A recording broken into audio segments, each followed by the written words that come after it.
Since the first man-made nuclear blast in July 1945, scientists have chronicled the devastating effects of an atomic explosion.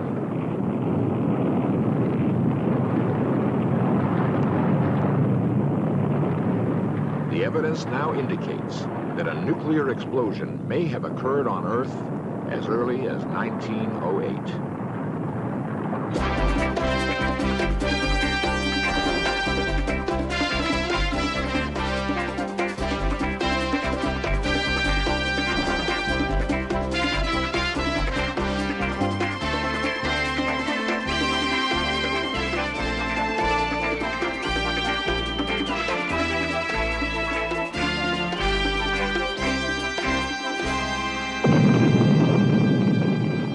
June 30th, 1908, over 12,000 square miles of Siberian tundra was rocked by an exploding fireball. The blast was 10 times as powerful as the bomb dropped on Hiroshima. Yet, atomic power was unknown on Earth. What was the Siberian fireball?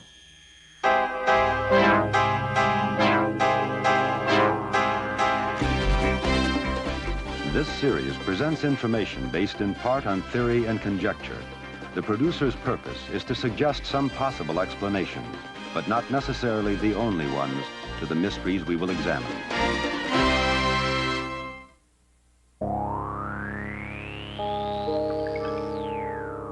In an age when satellites have become commonplace in the heavens above Earth, it is possible to conceive of another civilization sending a distant probe to our planet.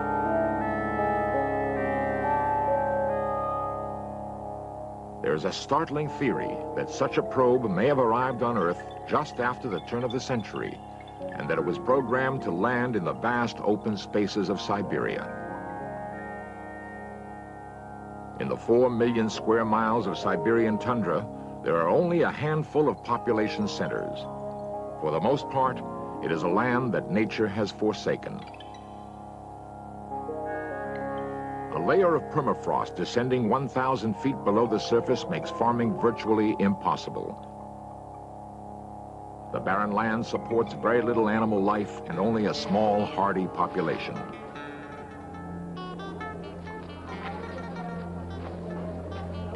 The lives of the people have changed little over the hundreds of years. The stories they tell of their past are simple tales whose origins can easily be traced. The traders in Vanavara, a tiny hamlet 3,000 miles east of Moscow, maintain a legend, however, that has puzzled scientists for 80 years. They say that a bluish, cylindrically shaped object came hurtling in from outer space.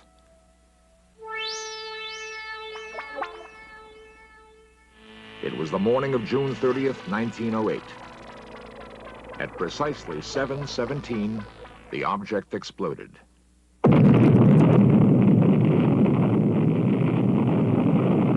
The story of that explosion has been passed down through a generation to people who remember it today. Dorothy Raisinen's parents witnessed the explosion. There was this big boom. They couldn't see, and the earth shook under them, and of course they all fell down and prayed and cried, you know. My children got hysterical. The sky turned kind of a dirty orange, a haze got in there. Technical journals and daily newspapers as far away as California reported that dirty haze seemed to settle on the horizon following the explosion.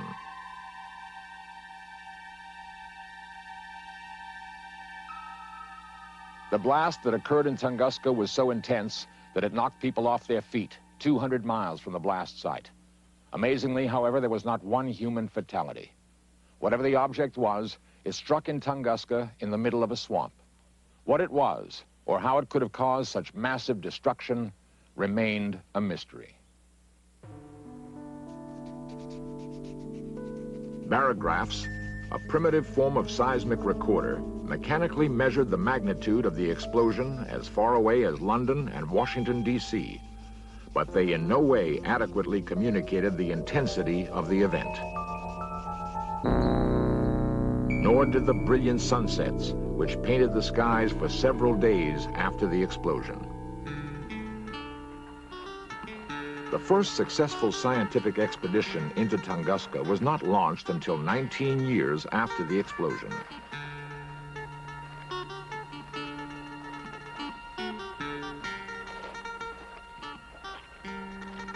In 1927, a young Russian meteorologist, Leonid Kulik, set out to prove that the massive destruction was caused by a meteor colliding with the Earth. Kulik's theory was fully accepted at the time as being perfectly logical. After carefully studying the work done by Kulik and other Soviet scientists, a book was authored on the subject by Thomas Atkins. And also by using some information that he had acquired from a seismic station, an earthquake station in Irkutsk in southern Siberia. He manages to locate, after a rather long and arduous expedition, the fall point or epicenter of the explosion. What he finds is a shattered forest. The extent of the destruction that lay before him was mind-boggling. He got up on a high ridge and looked out for 10 or 12 miles, and as far as he could see toward the north, every single visible tree had been knocked down. He gets to the center of this destroyed forest, and he finds not a crater, but something far stranger and something for which he had no explanation. He found a forest that was still upright, a dead forest. It was here, in the very epicenter of the blast, that Kulik expected to find the same sort of crater that was gouged into the Arizona landscape 50,000 years ago by a giant meteor.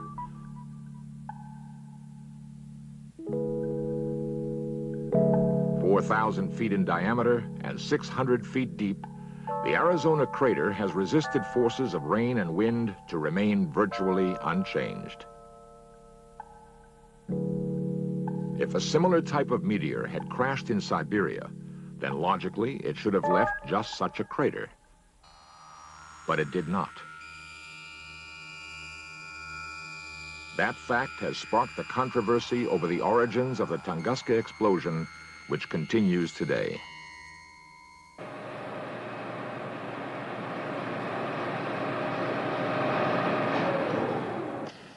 The information on Tunguska is still being cataloged and analyzed.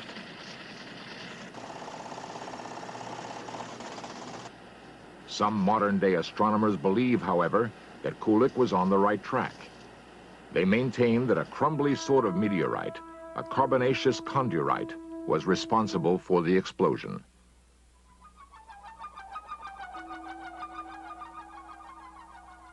If we have a carbonaceous chondrite that is 40 or 50 feet in diameter, that's a huge object. What happened at Tunguska... Ronald Oriti, who supports the meteor theory, is an associate lecturer at Griffith Park Observatory. It would probably totally disrupt in the atmosphere at an altitude of anywhere from 5 to 10 or 15 miles above the Earth. The energy that it releases at that time is the same energy that would be released by a much stronger object, an iron object, of the same mass upon striking the Earth. So what we find with Tunguska is that we can entirely account for what took place if we have a very soft and crumbly meteorite that explodes in the atmosphere.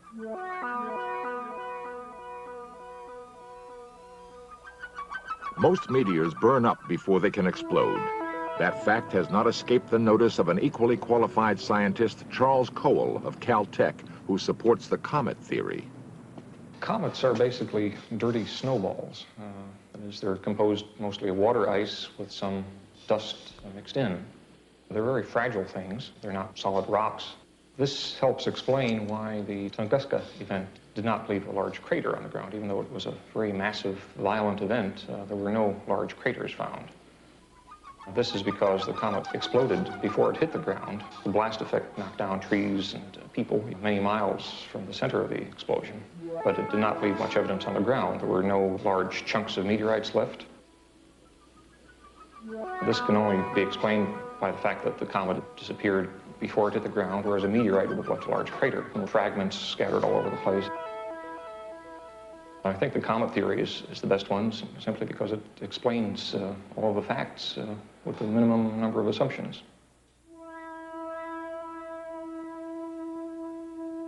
Some scientists are even willing to reach further for possible explanations. Dr. Isaac Asimov is a physicist, mathematician, and author. Until, say 20 years ago, the universe we knew was very staid and stable, and nothing particularly exciting happened. But since then, with the discovery of quasars in 1963, we have come to believe and to have evidence for the fact that this is a violent universe we live in, and that there are all kinds of strange objects we didn't dream of before. For instance, there are black holes. The ordinary black hole is a monstrous thing with a mass equal anywhere from 3 times that of the sun to billions of times the mass of the sun. There are at least theories that there are such things as mini black holes, formed at the very moment of creation in the Big Bang 15 billion years ago. The ravening gases that emerged from the original Big Bang may have created sufficient compressions here and there to squeeze small bits of matter into black holes. Supposing one of these mini black holes that perhaps didn't have any more mass than an asteroid came down and struck the Earth. It would absorb atmospheric molecules as it dashed through the air, heating it up and creating a terrific explosion. Now, there is no evidence that this is what happened. In fact, to tell you the truth, there is no hard and fast evidence that many black holes exist at all. The explanation, however, with which Dr. Asimov feels most comfortable is the comet theory proposed by Charles Cole. Other explanations have been offered, particularly by Soviet scientists who have had more opportunity to study the physical evidence. Soviet science writer Alexander Kazantsev proposed in the early 1950s that the Tunguska blast was nuclear in origin. But who or what could have triggered such a blast remained a mystery.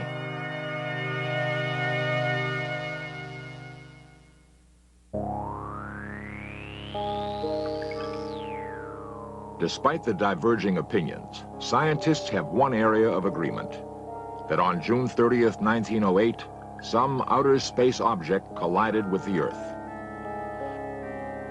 But in order to seek a logical explanation of what happened in the Tunguska, we must go back and analyze the blast itself. There was a gigantic fireball, a huge pillar of fire that blossomed up into the air for some 20 miles and was visible for several hundred miles away. It was an instantaneous thermal flash as a result of this fireball that scorched the forest for, again, for hundreds of miles.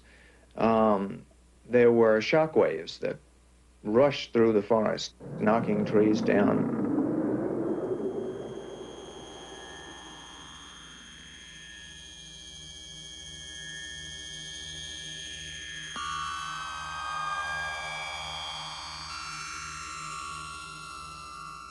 Russian writer Kazantsev, Atkins, and others have theorized that such a blast was triggered by a nuclear device almost 40 years before the first man-made explosion.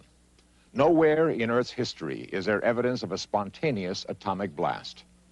The heavens, however, hold a partial answer.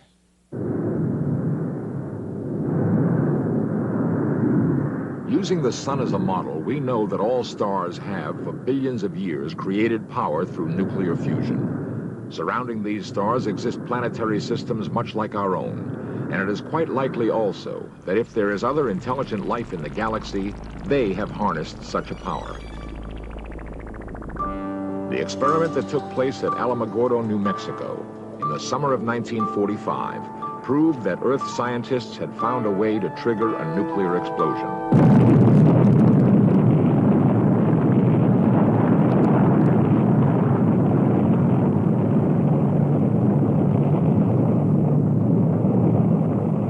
From that momentous day until the present, the atomic tests have continued, and their results have been carefully monitored. Item 289.0 complete.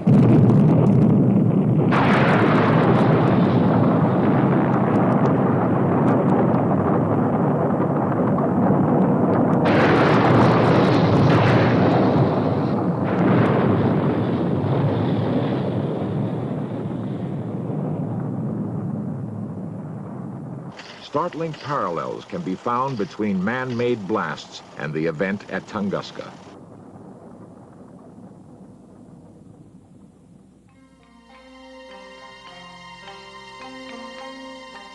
The devastation at Hiroshima provides a glimpse of what occurs at both the center and fringes of a massive explosion.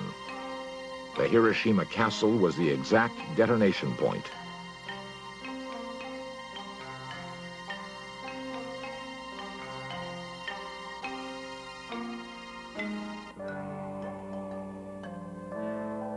The Soviets carefully compared the after effects both at Hiroshima and Tunguska.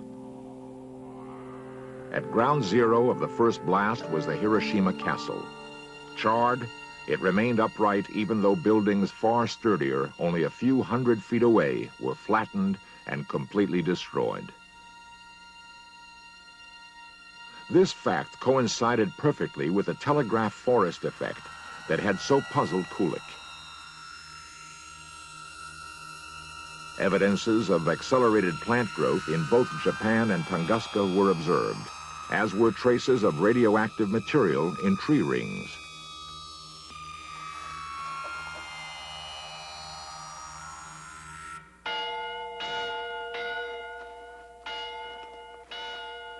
The people of Hiroshima have known almost from the very first day the deadly effects of a nuclear explosion.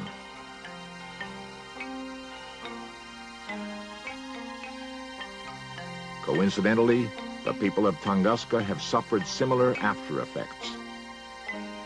Ill health has plagued the entire family of Dorothy Razanen. Well, none of them were too healthy. They were all healthy enough when they were smaller, but it seems like as soon as they reached 30 or 35, their health all began to fail.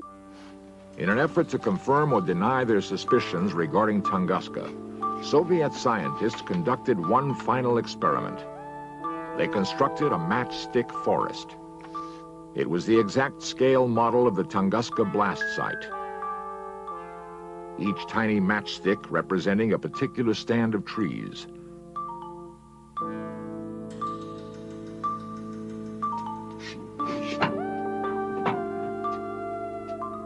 They detonated an explosion at the relative altitude of the 1908 blast.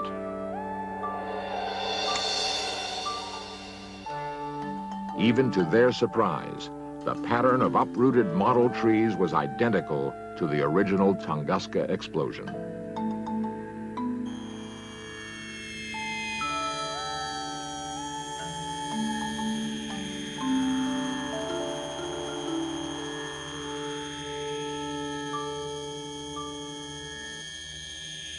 The evidence supported the Soviet contention that Tunguska was the result of a nuclear holocaust. One nagging question remained. How could a nuclear bomb have been exploded in 1908? Who or what would have had such a capability? Henry Gree is an acclaimed journalist and author of the book New Soviet Psychic Discoveries. He is the only American who has interviewed the man who took up the quest in 1956 to solve the Tunguska mystery, the Russian physicist Alexei Zolotov. A man with a very long black beard, bold, burning black eyes, fanatical in his dedication to his subject. He has eliminated 10 very interesting theories about the possibility of what had happened on that day in 1908.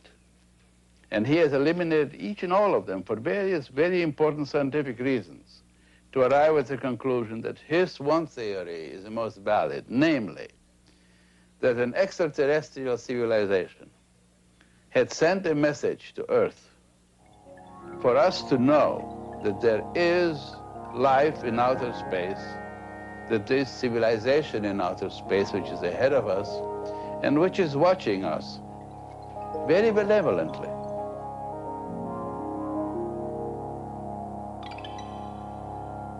This is why, as Zolotov said, this particular explosion took place at Tunguska.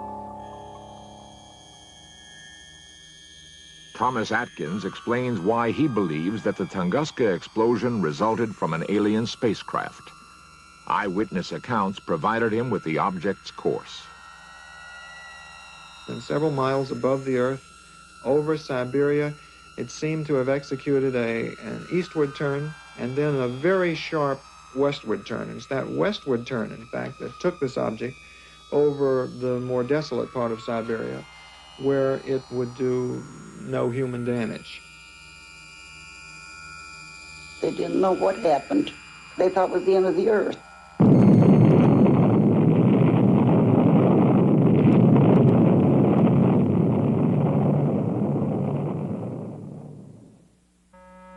The universe is full of strange things. We know that. We've discovered some of them in the last 20 years. The only way we're ever going to understand the universe is to try to keep an open mind and try to be ready for strange things.